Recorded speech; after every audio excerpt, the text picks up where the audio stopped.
پہاڑوں پہ نفس پہ قابو رکھنا آسان ہے، بازار میں کھڑے رہ کر نفس کو بچانا کمال ہے۔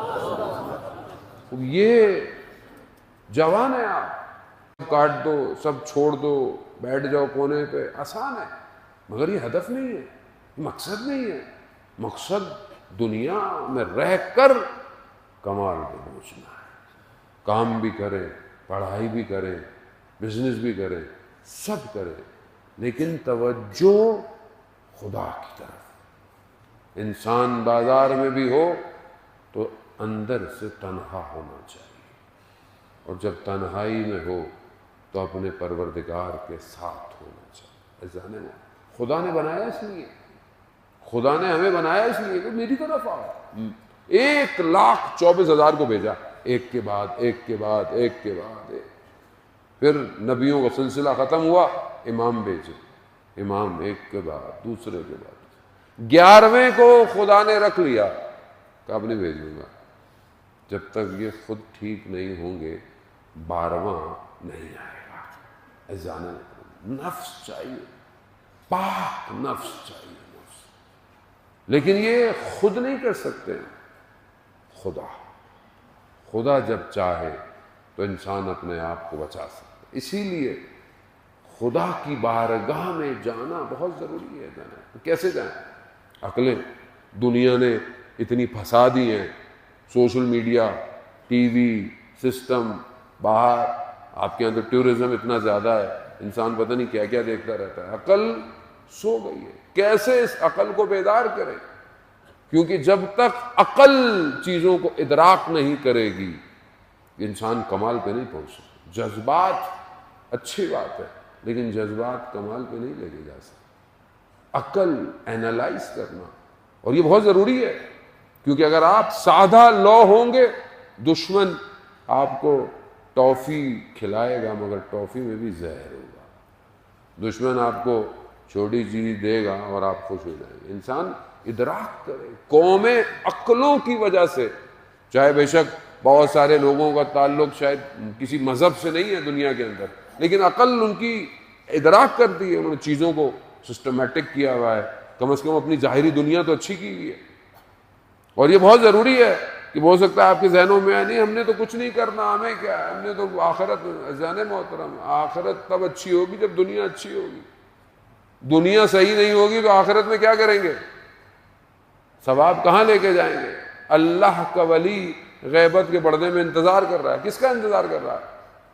اب آپ کو میرے ذہن میں جیسے پہلے لوگ کہتے تھے بھئی بیٹھے رہو، کچھ نہیں کرو، امام خود آ جائیں گے۔ امام تو آئیں گے، ہم کیا کریں گے پھر؟ اگر کچھ نہیں کیا تو خدا نہ خواستہ کوفہ کی طرح تو نہیں ہوں گے۔ کوفہ اذان میں ہوتا ہے۔ کوفہ کیا تھا؟ کوفہ وہ ہے جس نے امام علی کا جنگوں میں ساتھ دیا ہے۔ کوفہ والے وہ تھے کہ جہاں امام علی کی حکومت تھی، کوفہ والوں نے امام کے ساتھ کئی مقابلے کیے۔ بعد میں کوفہ کو کیا ہوا؟ وہی امام علی شہید ہو گئے۔ وہی کوفہ جس نے مسند بن عقیل کو تنہا چھوڑ دیا، وہی کوفہ جس نے سونے کے بدلے میں دنیا کی ہوس میں سید الشہداء کو قتل کر دیا، وہی کوفہ۔ آپ امام کو کہاں بلائیں گے؟ کہاں بلائیں گے امام؟ الجل الجل آ جائیے۔ کیا ہے ہمارے پاس امام کے لیے؟ کتنا سٹرکچر آپ نے بولا ہے؟ نہیں ہم تو پہاڑوں میں رہتے ہیں مولانا صاحب، ہمیں کیا، ہم کیا کر سکتے ہیں؟ اذان محترم، دنیا جس طرح کی ہو اسی طرح کا سسٹم بنانا پڑتا ہے۔ پہاڑوں پہ رہنا سے انسان اپنی عقلوں کو نیچے نہیں رکھ سکتا۔ پہاڑوں پہ رہنے والوں کی عقلیں تو پہاڑوں کی طرح مضبوط ہونی چاہیے کہ انسان اتنا اسٹرانگ ہو کہ چیزیں اسے ہلا نہ پائیں۔ اور جس امام کے دور میں زندہ ہیں اس امام کو کیا ضرورت ہے آج؟ کس چیز کی ضرورت ہے؟ ہر امام کو زمانے کے حساب سے ضرورت تھی۔ ہر امام آیا اپنے اپنے زمانے میں جو چیزیں تھیں اسی کے لے کر آیا۔ کسی نے امام جعفر صادق علیہ السلام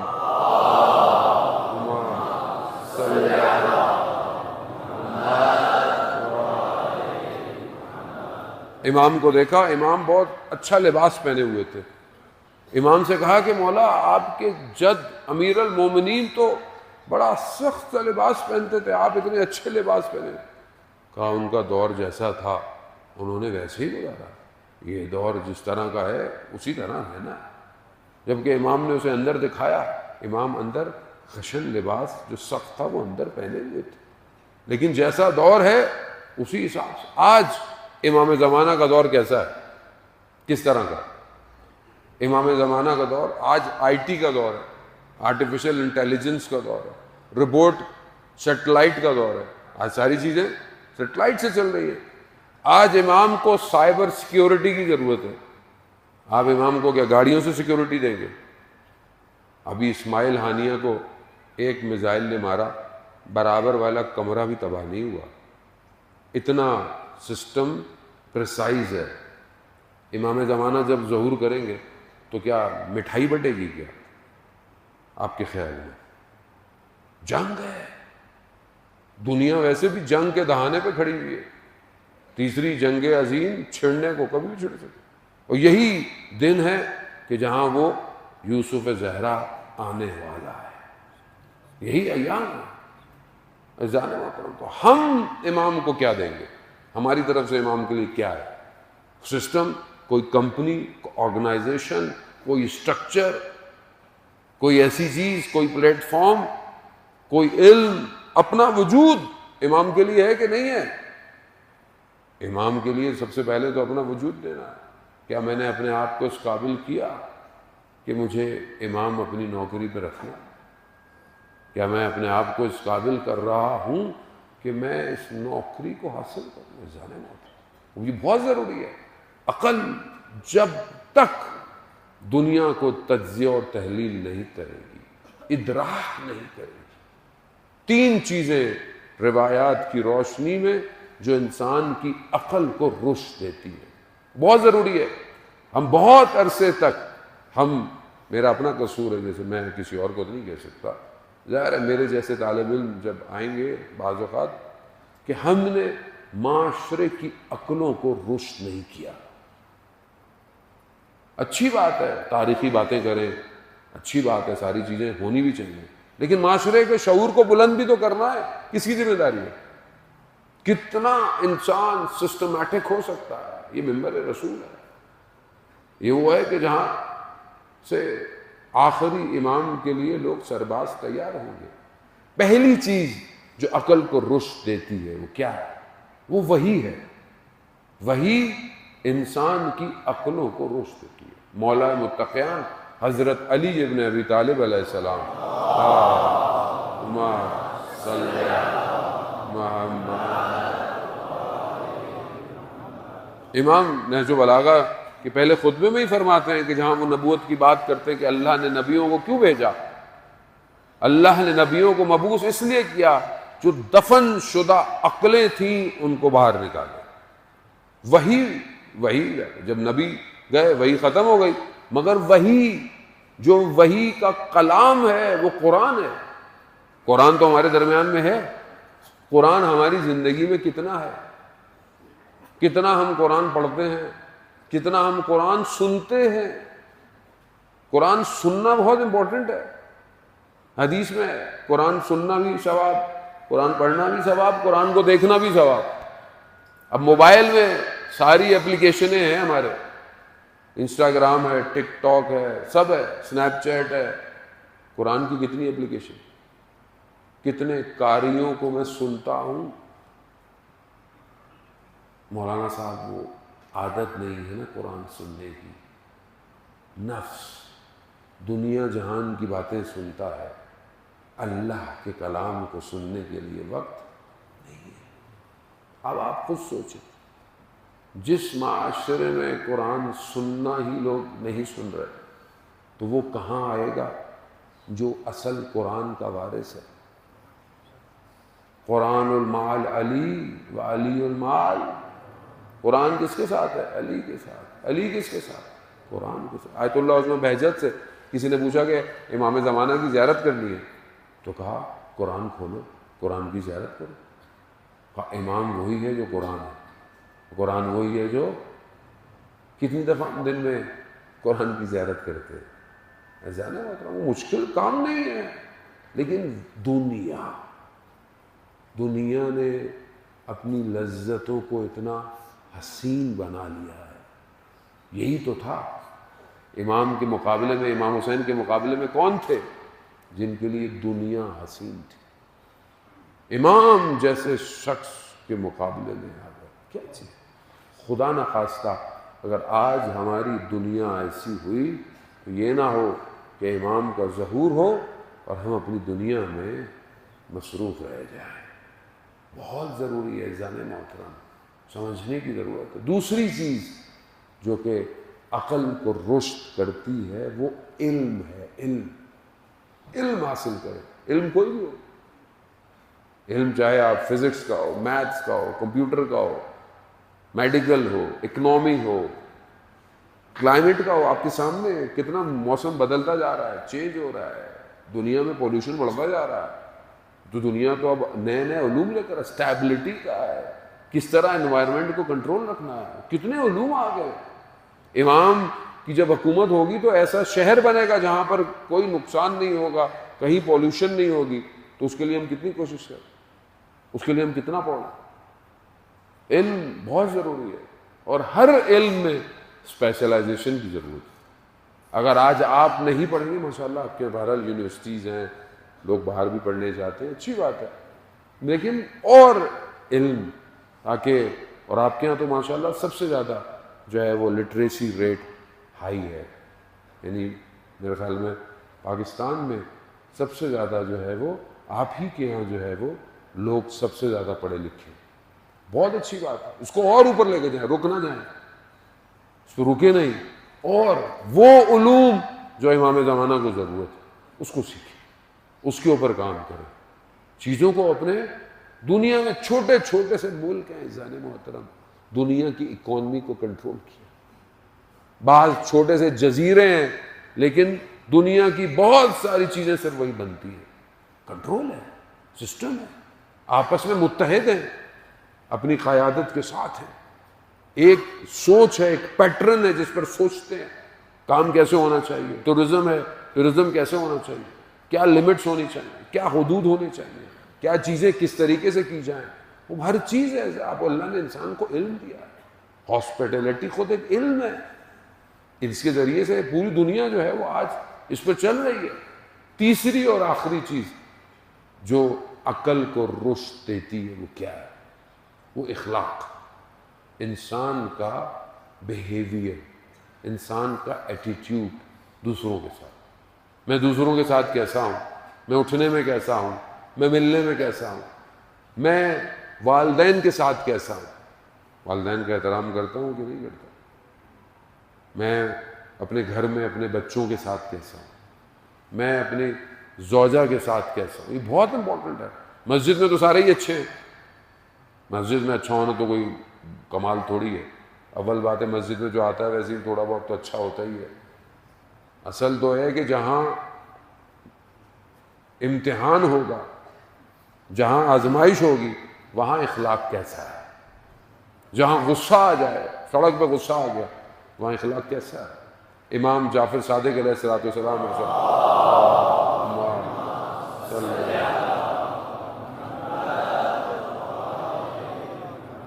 امام حدیث عنوان بصری کا ایک حصہ اس میں بیان کرتے ہیں، امام کہتے ہیں اگر کوئی تمہیں ایک دفعہ برا کہے تو اس کے بدلے میں 10 دفعہ اسے برا مت کہو، بلکہ کوئی تمہیں 10 دفعہ بھی برا کہے ایک دفعہ بھی برا مت کہو۔ امام کا قول ہے، لیکن یہ دشمن کے مقابلے میں نہیں ہے، یہ آپس کے اخلاق کے معاملے میں، ظلم کے مقابلے میں، باطل کے مقابلے میں تو خیر آپ کو کھڑا ہونا ہے، لیکن آپس میں انسان کا اخلاق بہت ضروری ہے۔ قرآن جو ہے وہ معصوم سے روایت ہے کہ اگر اف سے بھی کم کوئی لفظ ہوتا تو قرآن والدین کے لیے اسے استعمال کرتا، اف سے کم کوئی لفظ نہیں ہے، والدین کے آگے اف مت کرو۔ اخلاق ایسے ہی ہے، بچوں کی تربیت آپ کیسے کریں گے؟ بچہ آپ کو دیکھ کر بڑا ہوتا ہے، اس کا اخلاق کیسا ہے؟ والد کا اخلاق والدہ کے ساتھ کیسا ہے، والد کا اخلاق بہن بھائیوں کے ساتھ کیسا ہے، والد کا اخلاق اپنے والدین کے ساتھ کیسا، سب دیکھ رہا ہوتا ہے بچہ۔ اخلاق، صبر، تحمل، بردباری انسان کی پرسنالٹی کو ڈیولپ کرتا ہے۔ جو انسان جتنا گہرا ہوتا ہے اتنا کامیاب ہے۔ جو ہر بات میں جواب دے دے، ہر بات میں اکھڑ جائے، بہت کھوکھلا آدمی ہے، یہ آدمی چل نہیں سکتا۔ اور خاص طور پر جہاں زبان جس کے لیے کئی گناہ لکھے ہوئے ہیں، سب سے زیادہ قبر کے اندر عذاب زبان کی وجہ سے۔ اخلاق کی کتاب جوانوں کو پڑھنی چاہیے۔ اخلاق کیسے ہونا چاہیے، علماء اخلاق کے پاس بیٹھنا چاہیے۔ شہید مطہری فرماتے ہیں کہ ہم جب امام خمینی کے درس میں بت کو جاتے تھے تو اس کے اگلے دن تک ہماری ہڈیوں میں کپکپاہٹ ہوتی تھی۔ ایک دن گزرتا، 2 دن گزرتا، 3 دن، آہستہ آہستہ آہستہ اتوار آتا، ہم پھر اسی دنیا کی طرف، مطلب عام آدمی ہو جاتے، پھر بدھ، پھر منگل، پھر دوبارہ بدھ، پھر وہی کیفیت۔ اخلاق، نصیحت بہت ضروری ہے۔ آج کے جوان نصیحت نہیں سن سکتا، والدین 1 منٹ نصیحت کریں بھاگ جائے گا، اٹھ کے بولے گا آپ کو کیا پتا، آج کے جوان۔ اور امام کیا فرماتے ہیں کمیل سے، مولا کائنات کمیل سے کیا کہتے ہیں؟ کمیل واز کرو، واز، کان سننا چاہتے ہیں۔ نصیحت بہت ضروری ہے۔ انسان کی زندگی میں کوئی ایسا ہونا چاہیے، بڑا بزرگ، کوئی مینٹور، کہ جس کی نصیحت پر انسان عمل کرے۔ ملا مہدی ناراکی کہ جنہوں نے کتاب لکھی تھی جامع و سادہ، عربی میں کتاب ہے اخلاق پہ، اس کا خلاصہ اردو کے اندر بھی ہے، جو فارسی کی کتاب سے ہے، وہ ہے معراج و سادہ، اردو کے اندر بھی موجود ہے۔ وہ ان کے بیٹے نے اس کو کیا ہے، اور وہ جو کتاب تھی ملا مہدی ناراکی نے لکھی، عربی کی کتاب تھی، نجف کے حوزے میں اس کو بہت لوگوں نے قبول کیا۔ نجف زیارت پہ گئے تو لوگ بہت ملنے آئے، علماء ملنے آئے کہ آپ نے کتنی اچھی کتاب لکھی ہے۔ ایک عالم ملنے نہیں آیا، اور وہ کون تھا؟ سید مہدی بحر العلوم، بہت بڑے عالم دین تھے، جسے امام زمانہ نے اپنے سینے سے لگا کے علم کو منتقل کیا تھا۔ اتنی بڑی ہستی، وہ ملنے نہیں آئے، تو انہوں نے کہا میں خود ملنے جاتا ہوں۔ تو کسی نے کہا نہیں، آپ کو جانا نہیں چاہیے تھا، آپ مہمان ہیں۔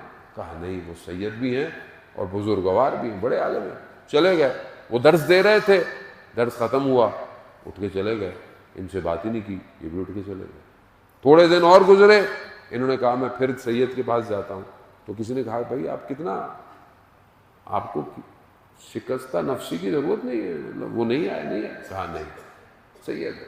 پھر گئے، پھر درس ہو رہا تھا، درس ختم ہوا، اٹھ کے چلے گئے، یہ بھی اٹھ کے چلے گئے۔ یہ پھر زیارتوں پہ گئے، کربلا، کاظمین، سامرا، واپس نجف جانے لگے، نجف سے واپس اپنے گھر کی طرف۔ کہا کہ میں ایک اور دفعہ سید کی خدمت میں جاتا ہوں۔ تو اطراف میں جو لوگ تھے انہوں نے کہا بس کر دے، کتنا اپنے آپ کو گرائیں گے آپ؟ کہا نہیں، وہ سید ہے۔ جیسے ہی ان کو پتہ چلا کہ ملا مہدی ناراکی آ رہے ہیں تو دوڑتے ہوئے گلی میں جا کر استقبال کیا، لے کر آئے، بیٹھے، باتیں کی، اور کہا کہ آپ مجھ سے پوچھیں گے نہیں کہ آپ 2 دفعہ آئے، میں نے آپ سے بات نہیں کی؟ کہا نہیں، مجھے معلوم نہیں۔ کہا میں دیکھنا چاہتا تھا جو اخلاق کی کتاب آپ نے لکھی ہے وہ اخلاق آپ میں پایا جاتا ہے یا نہیں جاتا؟ بہت ضروری ہے اخلاق۔ امام علی علیہ السلام فرماتے ہیں نا، زندہ ایسے رہو لوگ تم سے ملنا چاہیں، اور جب مر جاؤ تو لوگ تم پہ گریہ کریں، ایسا زندہ رہا۔ اخلاق عقل کو رشد دیتا ہے، اخلاق عقل کو وقت دیتا ہے، اخلاق انسان کو سوچنے کی صلاحیت دیتا ہے۔ جو آدمی غصے میں ہر وقت ناراض رہتا ہو، پھٹ جاتا ہو، زبان ہر وقت چلتی ہو، وہ آدمی کبھی بھی عقل سے سوچتا نہیں۔ اس لیے تو آپ دیکھیں نا، غصے کی وجہ سے طلاقیں، قتل، رشتے سب ٹوٹ جاتے ہیں۔ لیکن اگر انسان یہ سمجھے کہ اسے خدا کی بارگاہ میں جانا ہے، تھوڑی دیر کی ناراضگی سے کیا فرق پڑتا ہے؟ تھوڑی دیر اگر میں اٹھ کے کہیں چلا جاؤں گا تو کون سی میری عزت میں کمی آ جائے گی؟ لیکن جسے خدا کی بارگاہ کی فکر نہ ہو، وہ دنیا کے رتبوں میں پھنسا رہتا ہے۔ اس لیے اپنے آپ کو، اپنے اخلاق کو بہت بہتر کریں۔ یہ تین چیزیں بہرحال میں نے خلاصتاً آپ کی خدمت میں بیان کی، یہ بہت ضروری ہے جان محترم۔ جب عقل ایکٹیویٹ ہوگی تو پھر ڈاؤن لوڈ ہوگا، پھر پتہ چلے گا امام زمانہ کے لیے کیا کرنا ہے۔ عقلوں پہ تالا لگ جائے، عقل سوچنے کے قابل نہ ہو، دشمن چاہتا ہی یہی ہے۔ دشمن نے اتنی جو یلغار، ثقافتی یلغار یہ جو لگائی ہوئی ہے، اس کا اصل ہدف کیا ہے؟ عقلیں کام نہ کرے، ساری رات موبائل پہ بیٹھو، فجر کی نماز قضا ہو جائے۔ دشمن یہی چاہتا ہے، اٹھا نہ جائے۔ جب روح کمزور ہو جائے اور بدن بھاری ہو جائے تو فجر میں اٹھا نہیں جاتا، چاہے 6 الارم بھی لگائے ہوں۔ ماں اٹھاؤ تک جاتی ہے، کبھی اس کروٹ کبھی اس کروٹ۔ اور کیا بات ہے شہداء کی! ایک شہید اپنے وصیت نامے میں لکھتا ہے کہ جب میں نوجوان تھا تو مجھے اٹھاتا تھا اور میں ناز کرتا تھا، کبھی اس کروٹ سو جاتا تھا، کبھی اس کروٹ سو جاتا، ناز کرتا تھا، تو بلاتا تھا مگر میں نہیں آتا تھا۔ اور اب جب میں جنگ میں خط مقدم پہ کھڑا ہوں، شہادت چاہتا ہوں، اب تو ناز کر رہا ہے، اب تو مجھے نہیں بلا رہا۔ پروردگار بہت ضروری ہے اپنے اندر یہ جذبہ پیدا کرنا کہ خدا میرے وجود کو ایسے لے جیسے اس نے اپنے ولیوں کے راستے پر چلنے والوں کو لیا ہے، جن کے سردار کا سر تن سے جدا ہو، ان کے ماننے والوں کی گردن کی کیا قیمت ہے؟ کوئی قیمت نہیں ہے۔ اب یہ انسان اپنے اندر پیدا کرے۔ ایک شہید، یہ جو بہرحال اس کے بارے میں ہوتا ہے کہ وہ 13 سال کا جب تھا تو اپنے محلے کے لوگوں کے ساتھ کہیں گھومنے پھرنے گیا، پہاڑوں پہ، کہا کہ جاؤ پانی لے آؤ چائے کے لیے۔ وہ پہاڑوں پہ گیا تو اس نے وہاں آبشار تھے، پانی تھا، اس نے کہا میں بھر کے لے آؤں گا۔ اس نے کیا دیکھا کہ کوئی خانوادہ ہے، کوئی گھر والے ہیں، کوئی خواتین ہیں، نہا رہی ہیں۔ ایک دم اس نے اپنے آپ کو موڑ لیا اور خدا کی بارگاہ میں گفتگو کر۔ 13 سال کا بچہ کیا کہتا ہے؟ کہا پروردگار کوئی دیکھ نہیں رہا، گناہ آمادہ ہے مگر دیکھ نہیں رہا، مگر تیری خاطر میں پلٹ رہا۔ جیسے ہی اس نے چلنا شروع کیا، جو راستے میں پتھر پڑے تھے اس میں سے آوازیں آئیں، سبوح قدوس سبوح۔ وہ ذکر جو کائنات کر رہی ہے وہ مجھے کب سنائی دے گا؟ کیونکہ میں نے اپنے کانوں کو دنیا کی باتوں سے مشغول رکھا ہوا، فرصت ہی نہیں۔ کبھی میں بھی تنہائی میں اٹھوں، کبھی فجر سے پہلے صرف اس کے لیے اٹھوں تو ہو سکتا ہے مجھے بھی عرش کے ذکر سنائی دے۔ یسبح للہ ما فی السماوات و ما فی الارض۔ تسبیح، زمین اور آسمان تسبیح کر رہا ہے، اور جو اس کے درمیان میں ہے وہ سب تسبیح کر رہا ہے۔ عزیزان محترم، یہ ذکر کب سنیں گے ہم؟ کب سنائی دے گا؟ اگر یہ سنائی دینے کی کوشش نہ کی تو وہ آواز نہیں آئے گی کہ جب یوسف زہرا آئے گا، انا بقیت اللہ، میں اللہ کا باقی ہوں۔ اس لیے اپنے آپ کو کوشش کریں۔ بس آپ کے لیے بہت زحمت، وقت جو ہے وہ اتنا ہی خدا بہرحال آپ کی اس عزاداری کو، مجلس کو قبول فرمائے، چند بہرحال متبرکاً مجلس کو اس قابل کرے کہ وہ ماں جو مدینہ سے چلتی ہے، مجلس عزاداری کی بڑی قیمت ہے عزاداران محترم۔ گریا سید الشہداء پر ایک قطرہ بھی آنکھ میں آئے جہنم کی آتش سے بچا دیتا ہے۔ خوش قسمت ہیں ہم لوگ کہ ہم حسین پر گریا کرتے ہیں۔ ایک بوڑھا آدمی ایک قالین کا چھوٹا قالیچہ جو کہ بہت قدیمی تھا ہاتھ میں لیے بازار میں گھوم رہا ہے، مقروض ہے، پیسوں کی ضرورت ہے اور گھوم رہا ہے، لیکن قالین کا ایک حصہ مٹھی کے برابر جلا ہوا تھا۔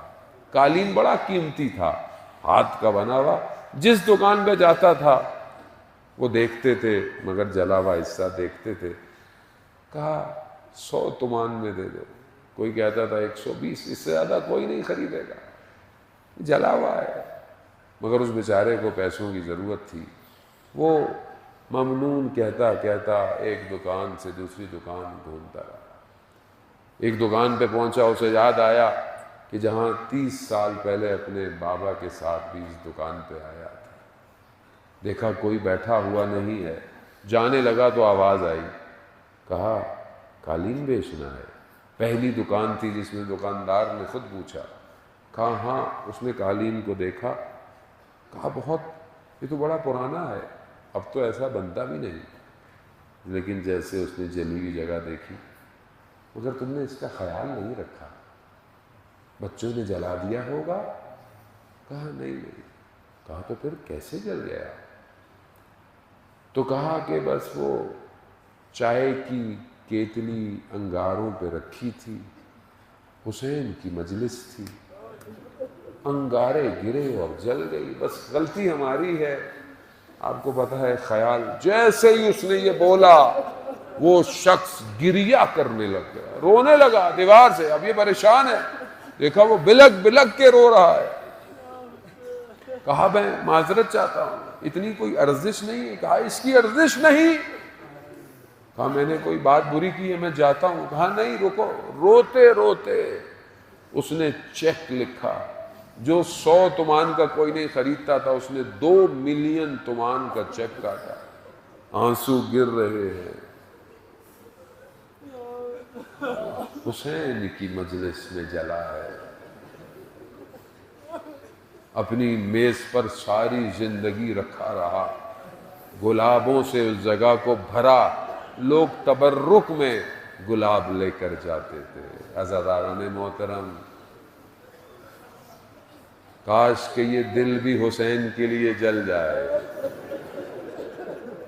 تو اس کا خریدار وہ ماں ہے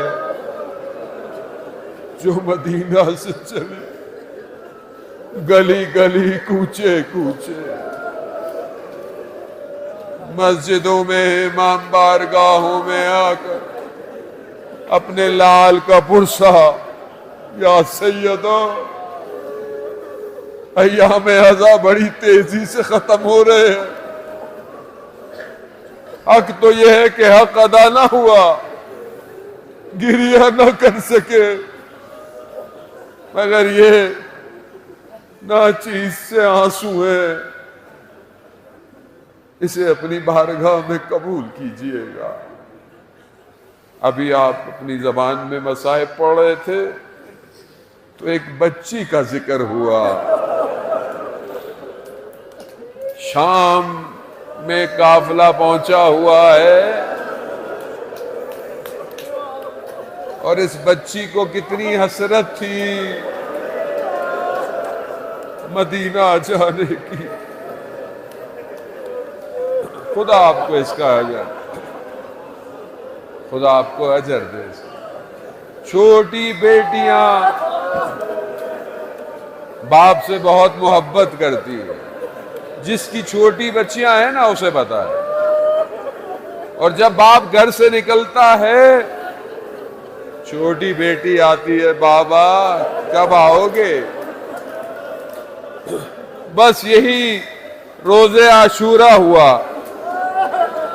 امام کی سواری چلنا شروع ہوئی،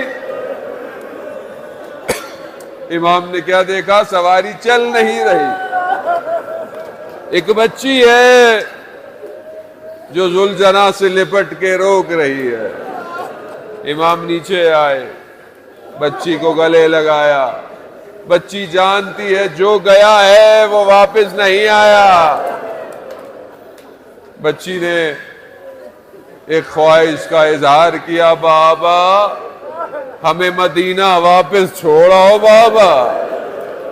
یہ سننا تھا، امام نے کہا بیٹا اب دیر ہو گئی، کچھ کہا، بچی خاموش ہوئی، امام چلے گئے۔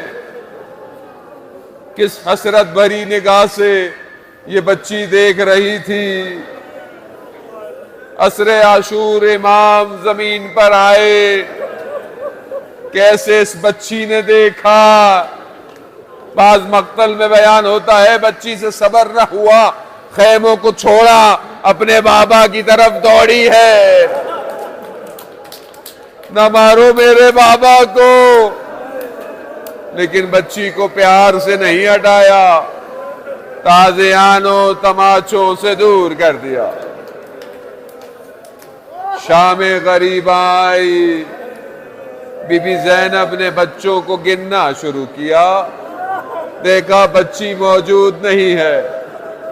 بی بی مقتل میں گئی، رات ہے، تاریکی ہے، گلشن زہرا کے پھول بکھرے پڑے ہیں، سر بریدہ لاشیں۔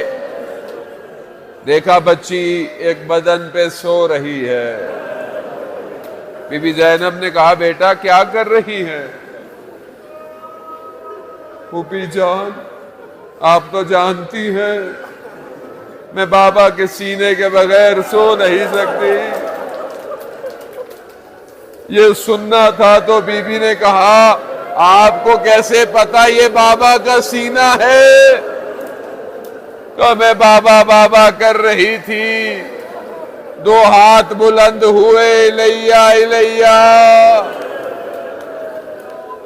بس شام غریباں گزر گئی، بس میں بڑی تیزی سے شام کے بازار، شام کا دربار ہے، بچی اپنی پھوپھی کے پیچھے چھپ کے کھڑی ہوئی، وہ لعین اس کے ہاتھ میں چھڑی ہے، امام کا سر رکھا ہوا ہے، جس لبوں پہ رسول بوسہ دیتے تھے اس پر چھڑی مار رہا ہے۔ یہ بچی چھپ چھپ کے دیکھتی ہے میرے بابا کے ساتھ کیا کر رہا ہے۔ بس شام کا زندان، بچی سے صبر نہ ہوا، بابا بابا بابا بابا، آواز آئی جاؤ اس کو بابا دے دو۔ کسی بیٹی کو ایسے اس کا بابا نہ ملے۔ کیا ملا؟ تشت آیا، کپڑا ہٹا، اتنے دنوں بعد بچی نے بابا کو بڑے قریب دیکھا، بالوں میں خاک، چہرے پر زخموں کے نشان، لبوں پہ تازہ چھڑی کے نشان۔